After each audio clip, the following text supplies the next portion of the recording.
तो भाई एक ट्रक वाले से पीछे पेट्रोल पंप पे बात हुई थी और उसने मेरे को एक सही बात बोली, बट मेरे को हंसी आई थी इस बात पे कि उसने कहा हमारा ट्रक 35 लाख रुपए का है और हम जब डीजल डलवाते हैं तो 10-20 हज़ार रुपये का डलवाते हैं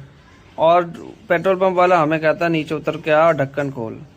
ठीक है। और वहीं एक पुरानी कार लेके, अगर 10 साल पुरानी कार भी है कोई लेके जाता है तो वो उसका ढक्कन भी खोलेगा और सर करके बात करेगा, और चाहे वो तेल 500 रुपये का डलवाए। तो ये चीज़ भाई ट्रक वालों के साथ डिफरेंस क्यों आ रहा है, इस चीज़ का ध्यान रखना।